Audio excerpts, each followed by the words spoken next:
ونستعينه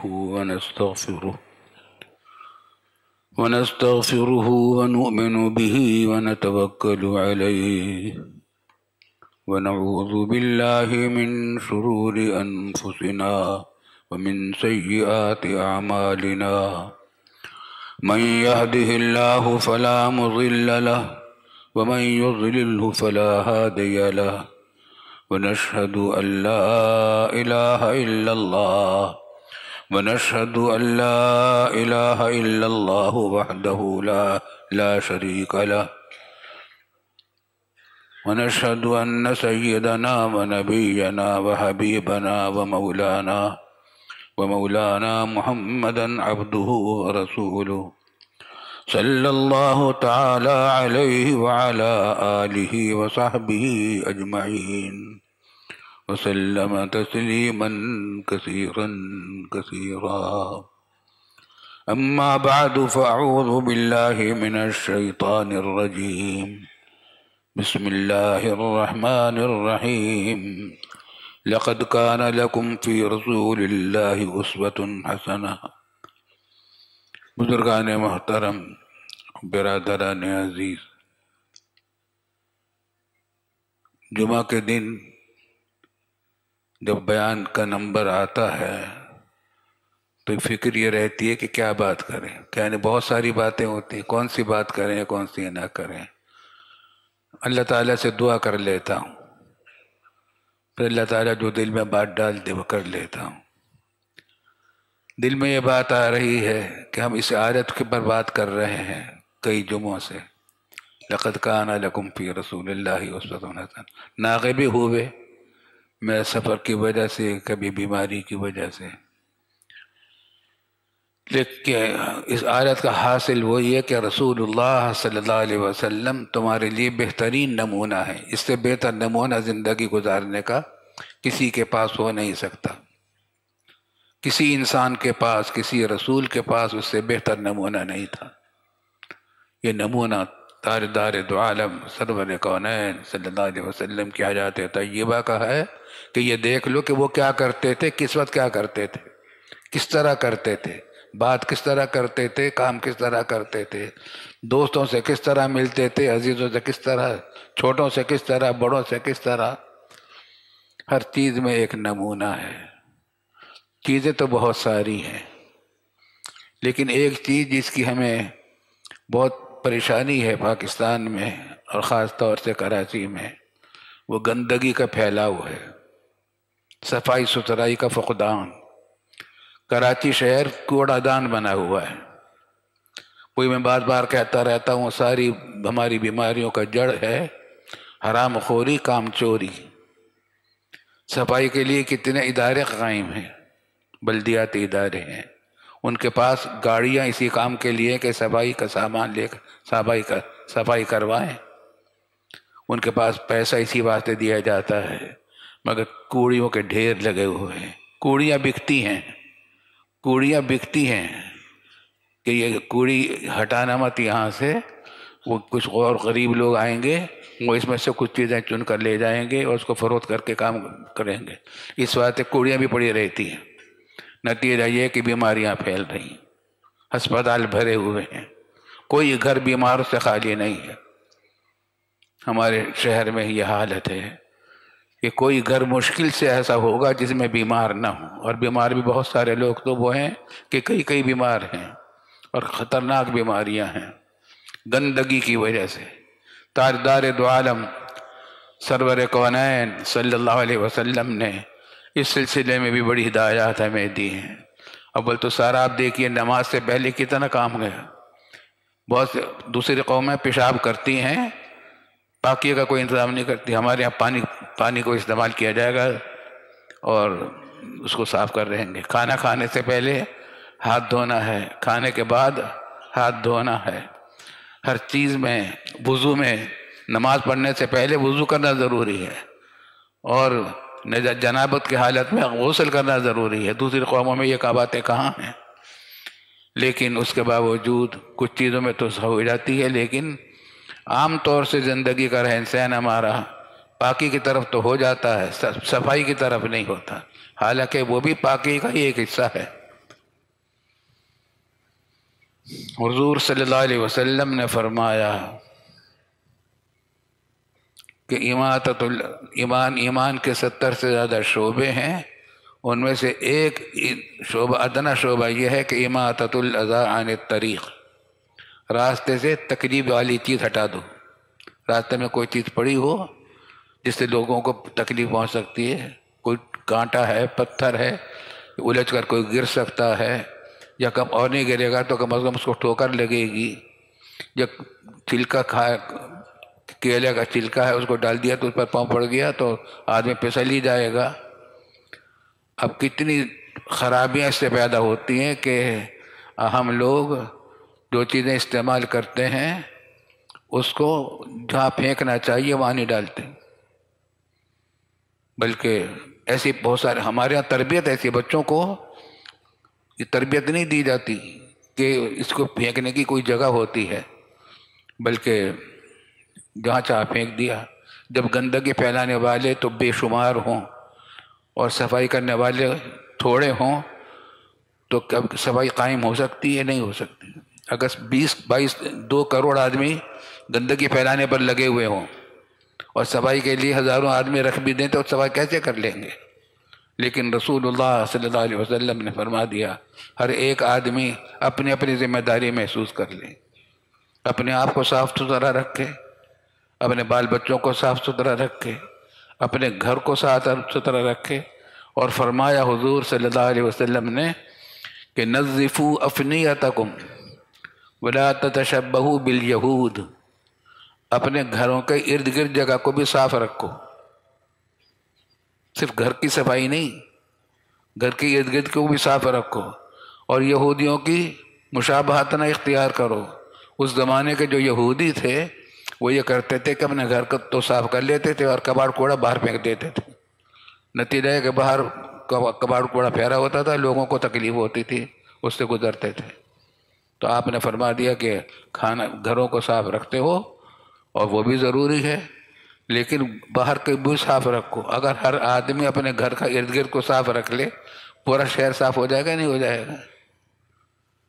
اور ہر ایک اس بات کا خیال رکھے کہ گندگی نہ ڈھیرے۔ مجھے یاد ہے میں نے اب کیا بتائیں، یورپ کی چیزوں کو حوالہ دینا پڑتا ہے، ہماری بہت ساری اچھی چیزیں انہوں نے لے لی اور ان کی خرابیاں ہم نے لے رکھی ہیں۔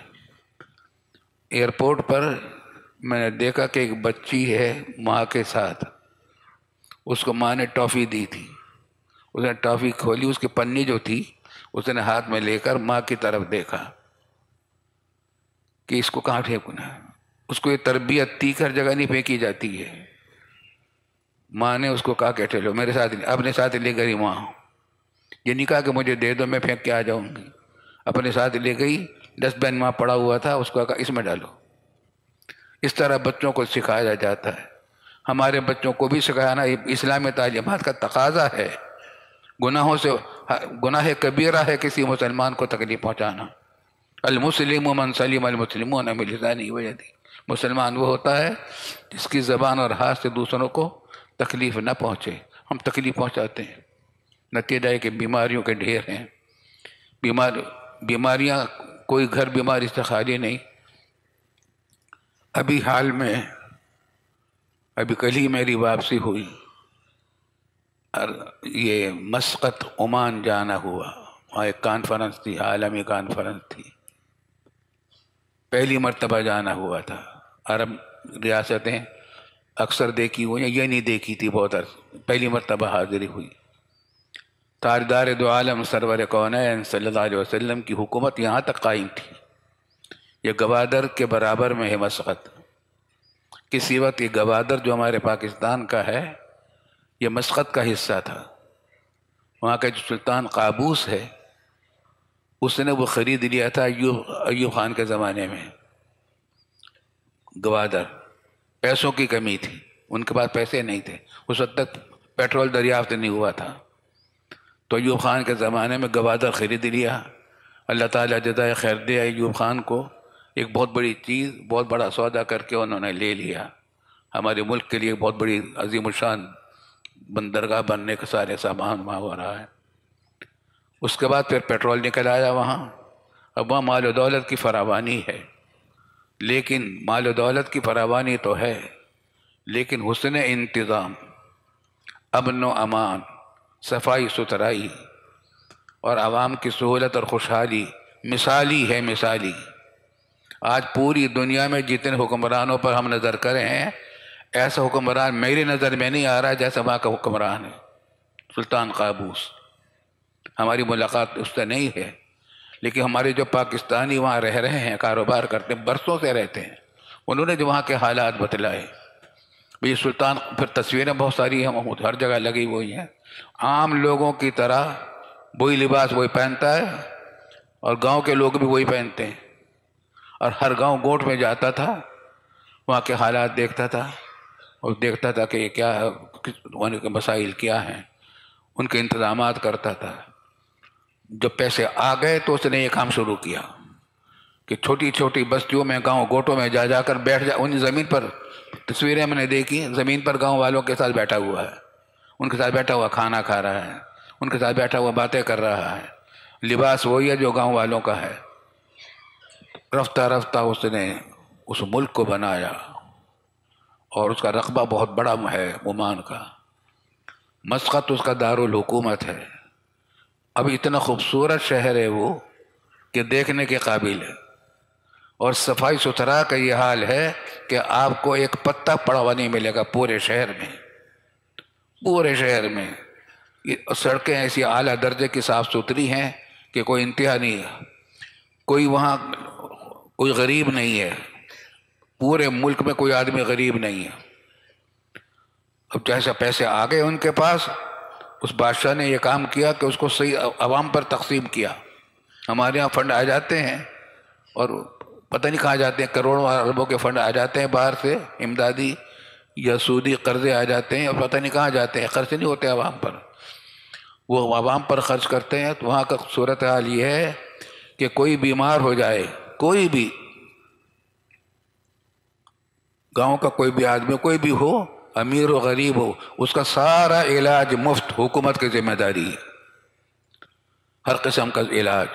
اور اگر اس کو علاج کے لیے امریکہ، برطانیہ بھی دوسرے ملکوں میں جانا ہے تو وہاں بھیجنا بھی حکومت کی ذمہ داری، علاج کروانا بھی حکومت کی ذمہ داری، واپس لانا بھی حکومت کی ذمہ داری. مریض کو کچھ خرچ نہیں کرنا پڑتا. تعلیم بالکل مفت ہے، اس کی کوئی فیس نہیں. اور ہر آدمی کے پاس اگر مکان نہیں تو اسے مکان دے دیتے ہیں. خوشحالی کا یہ حال ہے، صفائی ستھرائی کا یہ حال ہے تو دیکھ دیکھ کر اشش کرتا ہے آدمی کہ یہ شہر کیسا ہے. میں تقریباً 12-1 بجے کے درمیان اپنے میزبانوں کے ساتھ واپس آ رہے تھے ہم ہوٹل میں. تو ہوٹل بہت شاندار ہے، سرکاری مہمان تھے ہم لوگ، تو وہاں انتظامات بھی بہت اعلیٰ درجے کے تھے، علماء کو بہت جمع کر رکھا تھا. ایک بات یہ کہ وہاں کوئی آدمی ایسا نہیں جو نماز نہ پڑھتا ہو، وہاں کے سب لوگ نماز پڑھتے ہیں. بادشاہ کا حال یہ ہے کہ وہ یہ سارے کام کرتا ہے. اب پھر اس کو کیا ہوا، بیچارے کو کینسر ہو گیا، ٹانگ میں تکلیف ہوئی، علاج ہوا، اب تندرست ہو گیا ہے، مگر اب ہر جگہ جانا پھرنا اس کا مشکل ہو گیا ہے.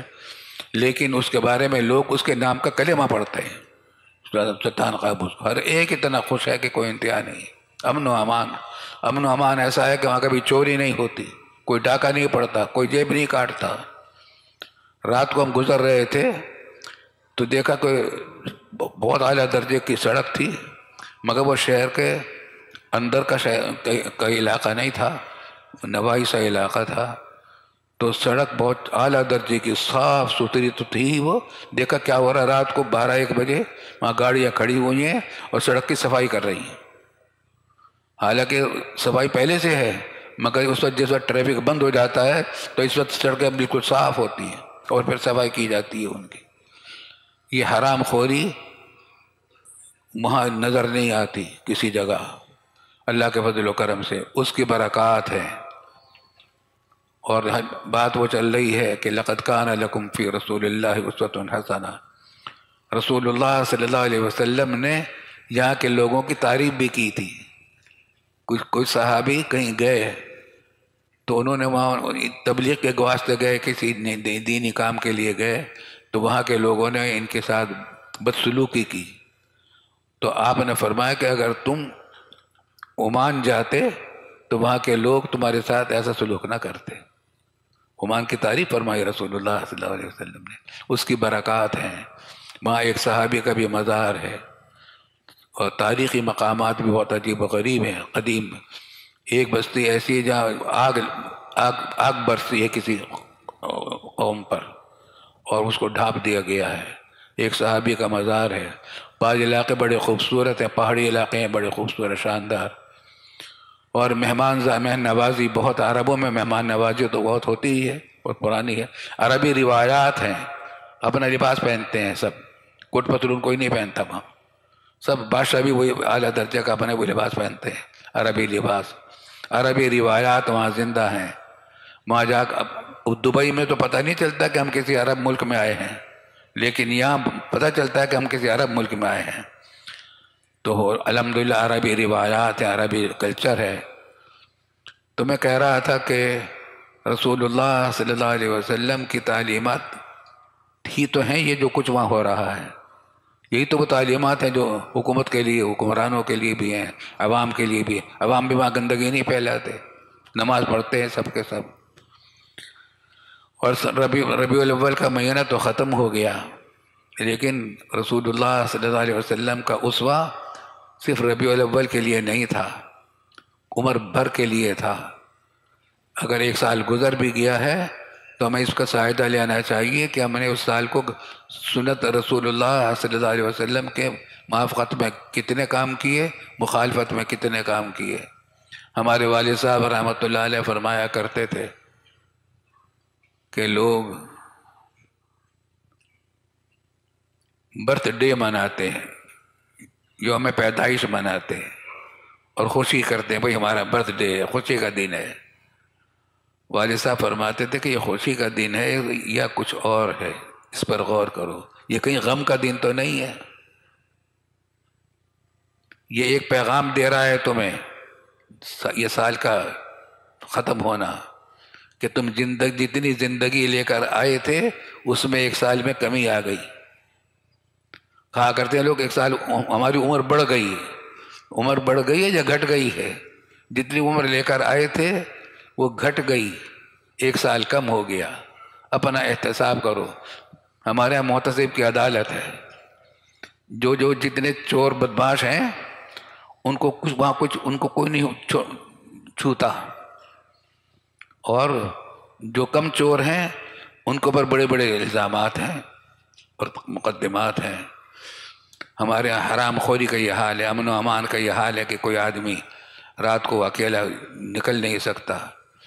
اللہ تعالیٰ خیر کرے. بس میں تو کہہ رہا ہوں کہ یہ پیغام ہے، لقد کان لکم فی رسول اللہ اسوۃ حسنہ. تمہارے لیے رسول اللہ صلی اللہ علیہ وسلم کی زندگی نمونہ ہے، اس نمونے کو اختیار کرو. حدیث میں فرمایا رسول اللہ صلی اللہ علیہ وسلم نے کہ دروازوں پر مت بیٹھ، سڑکوں پر مت بیٹھو، سڑکوں کے کنارے پر. اگر بیٹھو گے تو آتو طریقہ حق کا ہو، راستے کا حق ادا کرو. راستے کے حقوق میں سے ایک یہ ہے کہ کسی کو راستہ اگر معلوم نہیں پوچھنا ہے تو راستہ دکھائیں. کسی کو سامان اٹھانے میں دشواری ہو رہی ہے تو اس کی مدد کریں. کسی کو سڑک پار کرنے میں دشواری ہو رہی ہے اس کی مدد کریں. جتنے اور طریقے، اور اپنے آنکھوں کو نیچا رکھیں، ہر ایک کو گھور گھور کے نہ دیکھیں، دوسروں کو تکلیف نہ پہنچے. خلاصہ یہ کہ مسلمان کو رسول رحمت عالم صلی اللہ علیہ وسلم کی رحمتوں کا نمونہ کچھ تو بننا چاہیے. کچھ تو ہمارے گھروں میں، ہمارے افراد میں، بچوں میں، بڑوں میں یہ رحمت پیدا ہو کہ دوسروں پر کو فائدہ پہنچے. دوسروں کو ہمارے ہاں تکلیف زیادہ پہنچاتے ہیں، فائدہ کم پہنچاتے ہیں. پڑوسیوں کے حقوق ہیں. ہمارے ہاں رات میں کیا ہوتا ہے، لوگوں کے سونے کا وقت ہے اور یہاں پٹاخے چھوڑے جا رہے 12 بجے 1 بجے. برات آئی ہے صاحب. تمہارے ہاں تو خوشی ہو رہی ہے. جو برابر میں بیمار پڑے ہوئے ہیں ان کی نیندیں خراب ہو رہی ہیں. یہ حرام ہے، ناجائز ہے، اس کو کوئی نہیں دیکھتا. رات کو 12 بجے 1 بجے گانے ہوتے ہیں شادی میں بیاہ میں، اور پٹاخے چھوڑے جاتے ہیں، دلہن آئی ہے پٹاخے چھوڑے جا رہے ہیں۔ تو اللہ تعالیٰ محفوظ رکھے۔ ہماری حکومت کی طرف سے بھی یہ انتظامات نہیں ہیں، وہاں حکومتوں کی طرف سے پابندیاں ہیں، ایسی کوئی کر نہیں سکتا، یہ حرکت کوئی نہیں کر سکتا۔ بس بھائی ہمارے پیغام پہنچائیں، دوسروں تک بھی پہنچائیں۔ لقد کان لکم فی رسول اللہ اسوۃ حسنہ، تمہارے لیے تمہارے پاس بہترین نمونہ ہے رسول اللہ صلی اللہ علیہ وسلم کی زندگی میں۔ ان کی زندگی کا کچھ حصے تو لے لیں، جتنا ہو سکے لے لیں۔ اللہ تعالیٰ توفیق عطا فرمائے۔ وآخر دعوانا ان الحمد للہ رب العالمین۔